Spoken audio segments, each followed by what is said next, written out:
Hello, and thank you for being here and coming to this class.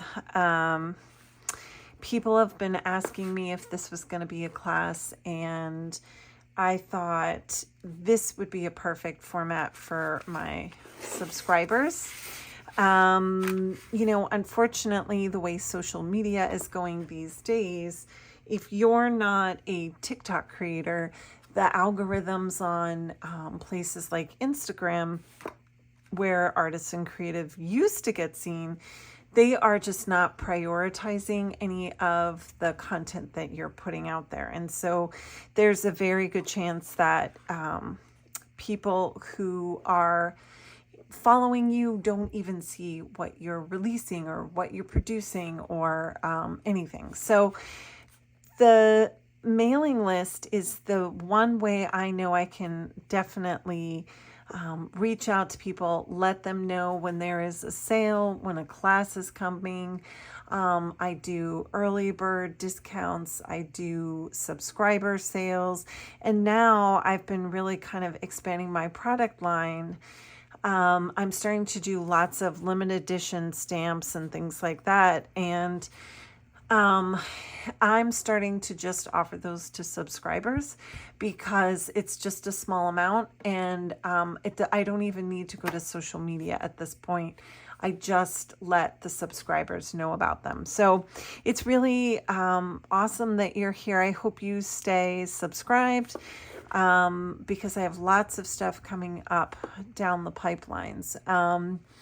And I promise I won't bombard you. I really only am posting emails when I have a sale or I'm releasing some new product and I want to give my subscribers a heads up so they have access to everything first. So it's really infrequent, maybe once a month. So thank you, and I'm glad you're here, and I decided to share this little short class with you. People had been asking, and the reason why it came up is because recently I've become really obsessed with moons and moon faces.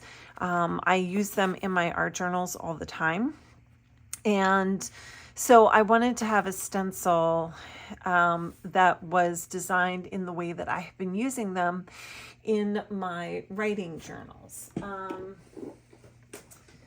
I'm just grabbing one. I'm trying to see. I think I might even have some in here.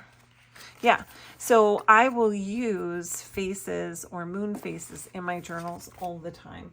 And I thought, hey, why don't I put a stencil together that kind of allowed people to do that in their own journals.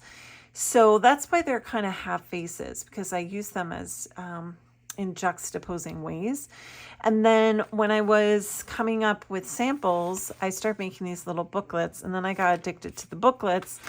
I started giving them to friends and just, making tons of them as cards, or just, I have a whole bunch of these in the studio. So they're really fun, super easy to make, but I just thought I would show you exactly how I make mine. When you open them up, there's so many possibilities of what you could do inside each one. You could do pockets for sure. You could take things out of the pockets. You could add more pages into the spines because it has two. You could have little signatures on either side. It's really endless possibilities, but for the sake of the video, I just thought we'll keep it really simple. So I don't even know if we'll get to too much on the inside, but I just wanted to show you kind of how to get one started. I do have these beautiful paper clips that I've been collecting. I have some from Tina Walker, has an Etsy shop. She is a Dog's Life 13 on Instagram. I think that's the same. I'm not sure. I think it's the same name on Etsy, but she had these for a while. I don't think she has them left, but she might.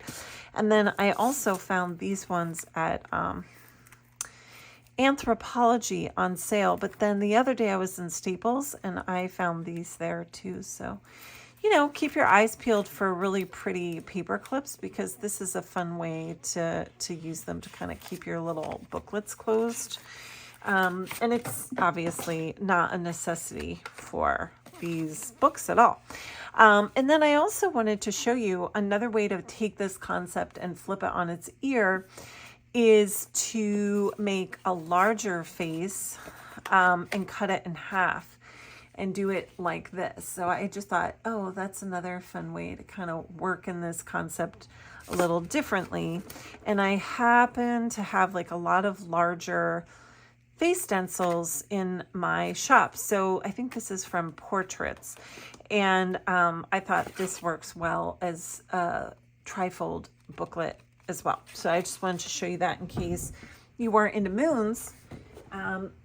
You could do it with a lot of other things. So the first thing we're going to do is we're going to get a piece of watercolor paper. This one's a little thinner than the other ones that I used.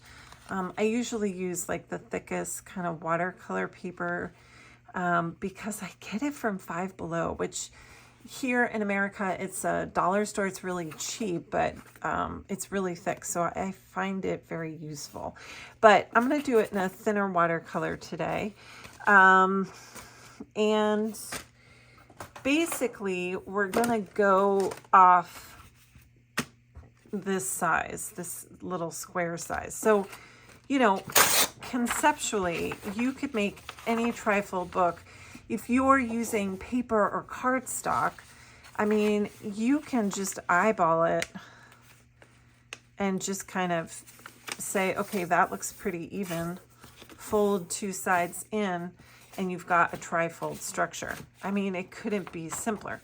But because I'm using watercolor paper, I definitely want to score it. So I have trimmed this down. I'll give you my exact measurements because sometimes it's just easier to learn kind of more exact.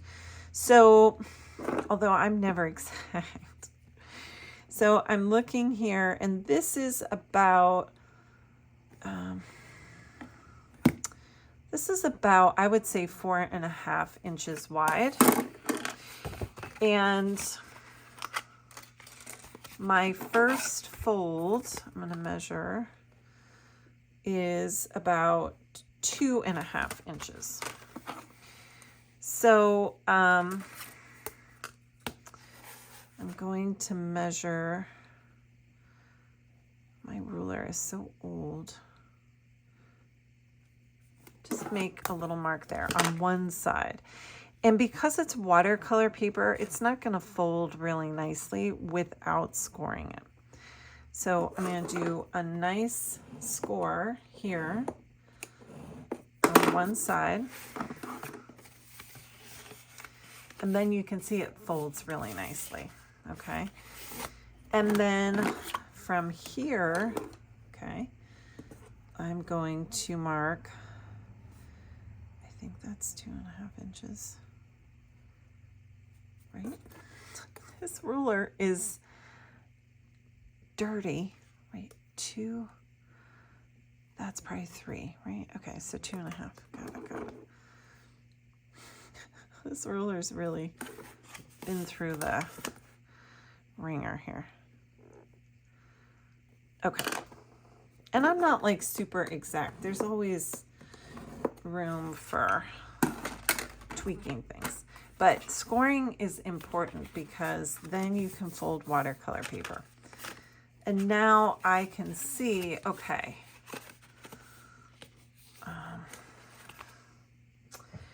I can take my scissors and say, okay, that's where they match up.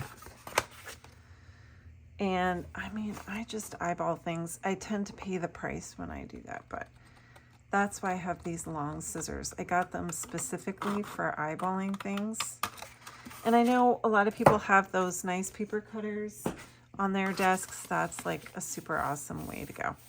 So it doesn't have to be super perfect, but what you don't want is overhang in the center. You want, you know, you want them to match up perfectly or have tiniest bit of space. Okay. And then next, what I'm going to do is get a paint color on there. Okay. So I lost my favorite paint color before I made this video. I don't know where it went. Usually I like Dina Wakley Marine. It's like my favorite color. It rolled off my desk. I have no idea where it went. So when I turn off the cameras and I'm done, I got to look for it. But anyway, couldn't find it. Didn't have any backup. So I've been getting a lot of this new Paper Artsy Fresco finish paint. And this color is called Inky Pool, which I gotta say is just a very delicious kind of, I mean, it looks very peacockish to me, but I love it. I love this color. It's gorgeous. So this is gonna be really fun for this class. So I'm just using a foam dauber. You can use a paintbrush. You can do this with watercolor too. I'm just trying to keep it nice and light for the sake of the video. The next thing I'm going to do is, I have some of this gold. I could use copper too, but this Josanja paint is from Chroma, and they sent me some paint to try, and they had these metallics, which I absolutely love. So the next thing on the backgrounds is that we have some beautiful kind of prints.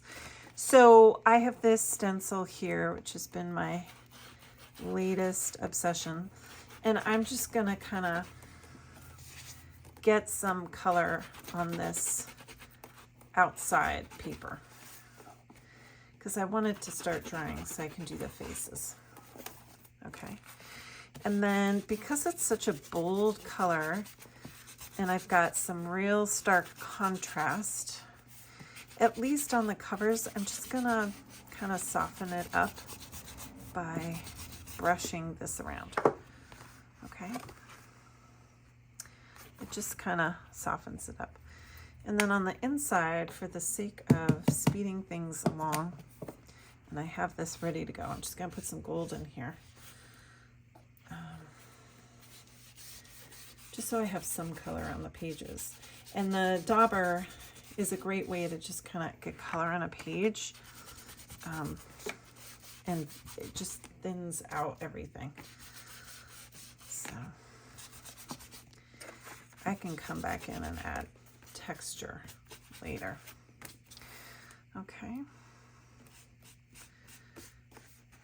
Just getting all the spots. So I'm not trying to make it look pretty. It's fine if it looks kind of messy because you're just gonna add to it later. Okay, next part, making the faces. Now I've done this video several times because that's kind of how I roll.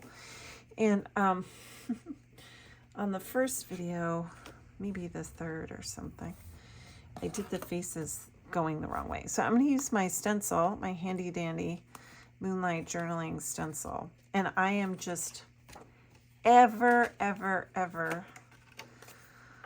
so slightly trying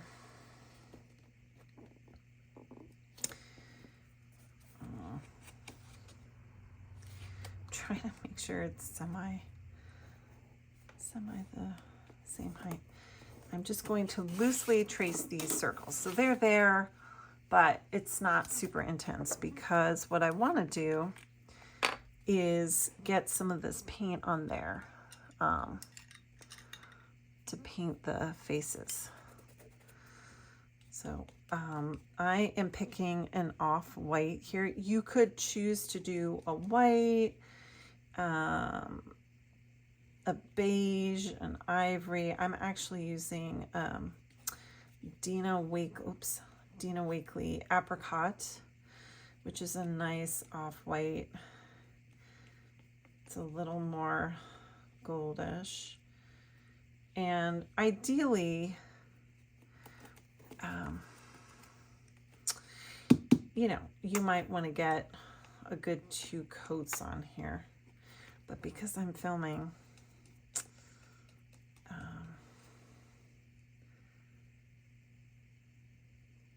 I'm not going to do that. I'm just going to do one, because once you get the face on there, then you're not really looking at the background. But if you have time, I highly recommend doing a good 2 coats.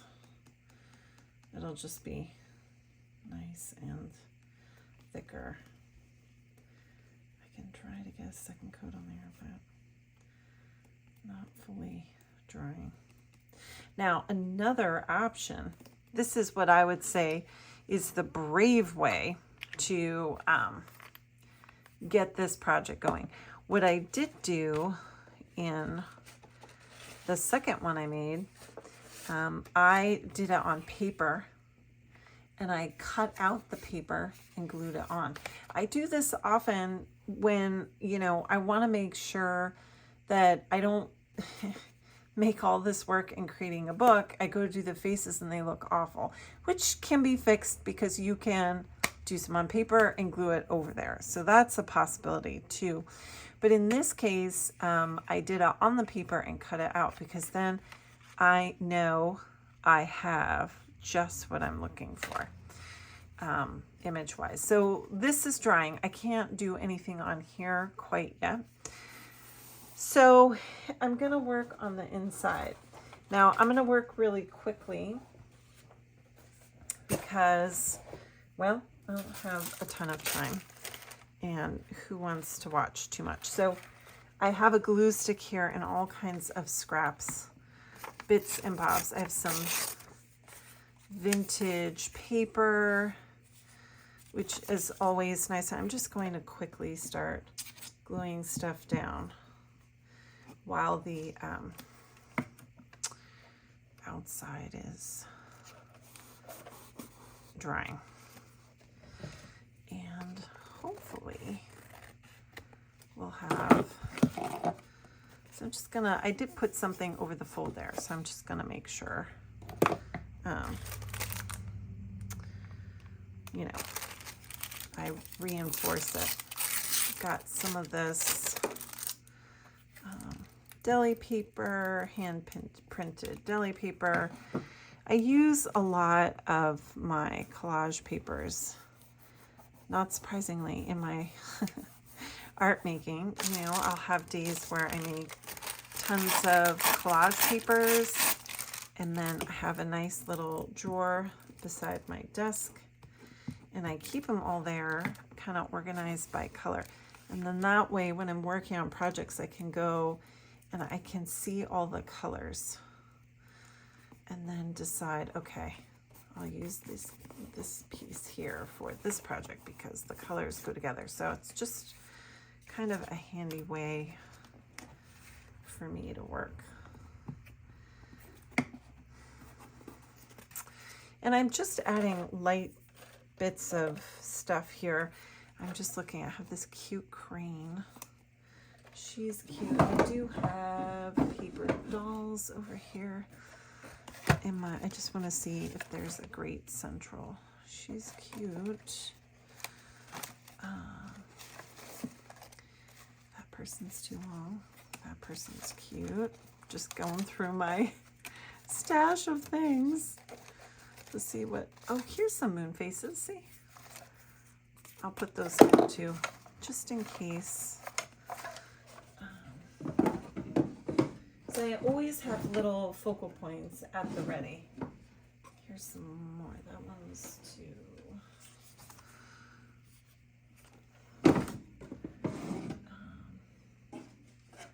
like little scraps. I like that. So now I have a nice smattering. Now this is a watercolor scrap, so I got to be careful because let's face facts. I wonder if I can split this. No. So because it's watercolor, I don't know that I want to even mess around with having it in the fold. that might not be so fun. So I'm just gonna trim it and get this up here. That looks nice. So I'll save all kinds of scraps. It's just really cool to have different scraps available for projects like this. I also have some tea bags here. That could be fun. I want a focal point. So having a moon, I definitely think I'm going to do a moon because this is all moon themed. And that's, these little faces were the inspiration for this project in the first place. I did a feather on one of the other ones, but I don't know how I fit it in. Not this one. Nope. I really like this little one here. This little,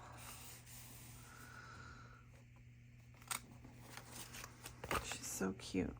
All right, this is dried enough. I'm gonna try and do a very light second coat because honestly, it's just gonna look way better. How are we doing on time? I'll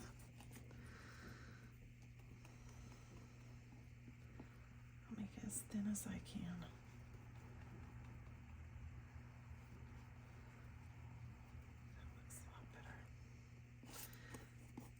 Keeping it super, super thin. Okay.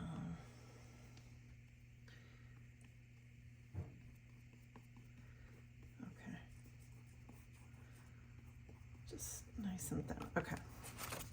Just so that's on there and it can start drying. So I love this little heron. She's just so interesting to me. So I think I'm going to put her in there, and I'm just looking for something else for her to have. I have this leaf, which is beautiful. I don't know if it would look weird if I trimmed it, or I could do it like that. And I have this leaf. I'm just looking through my stash. I have some blue ones, some gray ones. I like that better. Sometimes less is more with projects like this. If you have stark contrast in all the elements, it can make it less cohesive, and it can also make it a little overwhelming to the eye. So in this case, I am going to try to keep it a little bit more monochrome.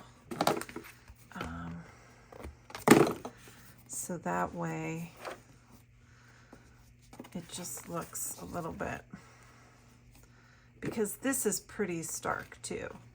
So having that, this is in the fold. I'm not gonna even mess around with trying to get that to work. I'm just gonna trim it.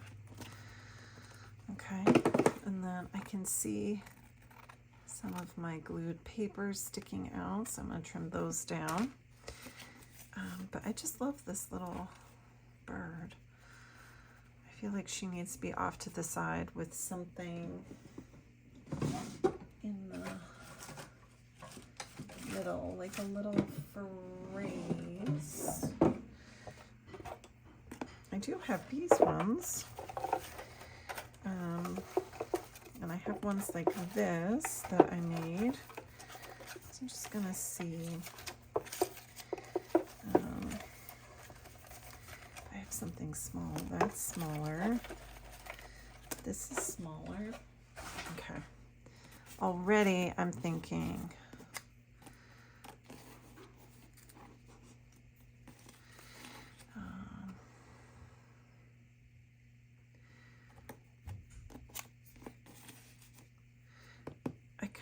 the Tim Holtz one. So whenever I get these Tim Holtz, like the really thick ones, I just separate the cardboard because I can't really I don't usually need that thickness on there. I'm getting glue everywhere, so I'm just going to put this there for a second. I feel like I want to add a little more texture to this piece.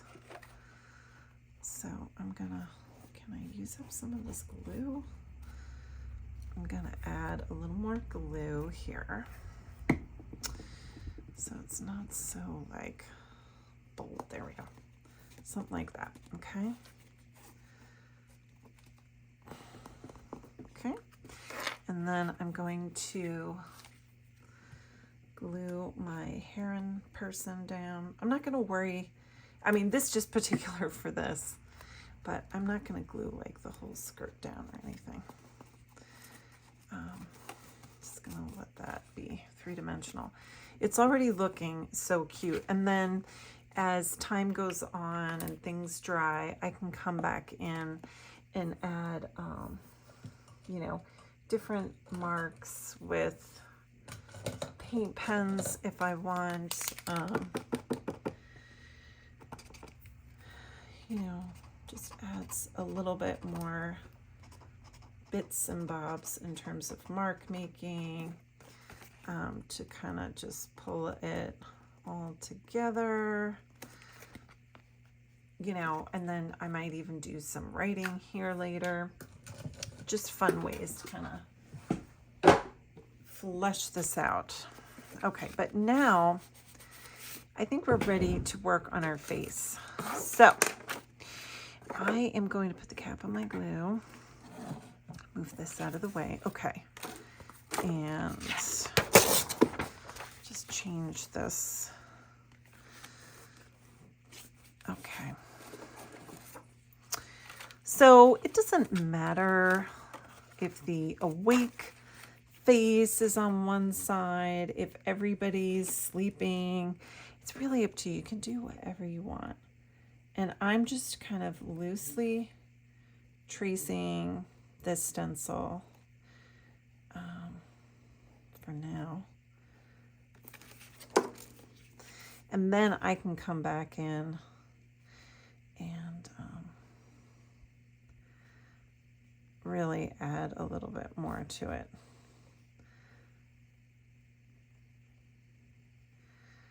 And kind of get everything where I want it. This is a Stabilo pencil, in case you didn't know. But I use it all the time. And it's water soluble. So once you get it down, you can add some water, and it's pretty magical because you can kind of stretch it and pull it. It's also highly, highly pigmented. So, you know, you have to be careful when you go to use it, because it can be a real pain in the butt too. Like if you're not wanting some really bold lines, then you have to be really restrictive in how hard you're pressing the pencil down. But it's great for shading. And I find that once you get the hang of playing with the Stabilo, kind of does a lot of the work for you. I'm going to let that side dry, and I'm going to do the same thing on this side. And then I'll tweak it at the very end if we have time. So again, I'm just going to gently kind of mark where the placement of everything is with the stencil. And then I'm going to come back and make it bolder. I picked up some of the magazine. I'm not going to worry too much about it. So I'm just going to make this way bolder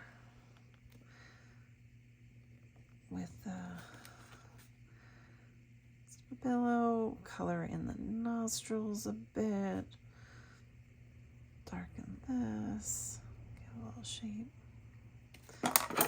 And now I'm going to get my paintbrush wet. I don't need this anymore. I'm going to bring this down a little bit. How's that? Now, I just got these really fine tipped brushes, which have been making my life so much easier. I was using much wider tip brushes, and I was really kind of struggling to get control over my Stabilo spreads. I just had too much water in my brush because it was so big. Anyway, and I'm just wetting the Stabilo and kind of drawing out the actual pigments from the Stabilo. And I'm getting it all kind of wet. Now, I've got them on. The one is a little darker than the other, so I'm going to darken it a bit. Now that I've gotten the shading, I can come back in and kind of make everything stand out a little bit more.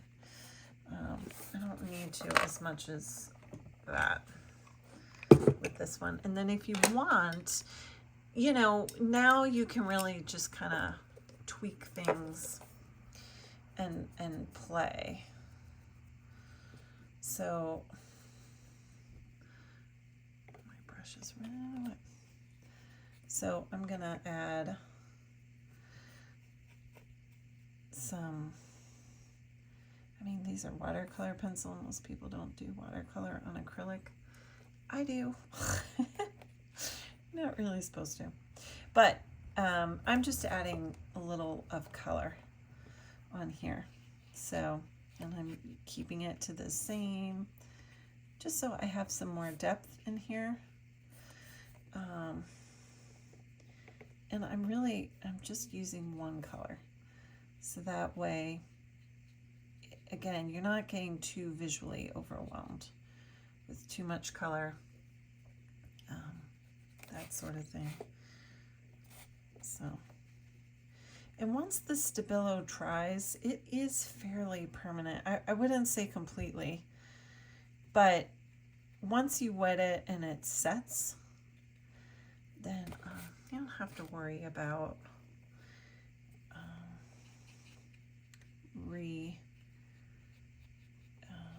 reinvigorating it. So there we go. So that's pretty much it. You know, again, you can really tweak things. Like I'll probably come in here, do some writing. I might add another figure, add some other components like a stamp or some stamping. Let this dry. And, you know, as far as kind of tweaking things, you can kind of go over your lines a little bit. My table is so squeaky. To just make it stand out a little bit more. And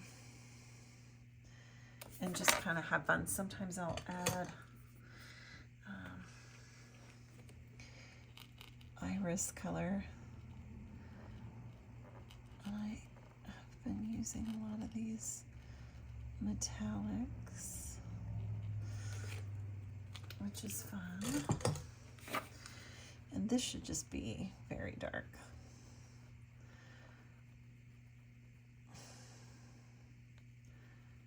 There we go. That looks way better. There you go.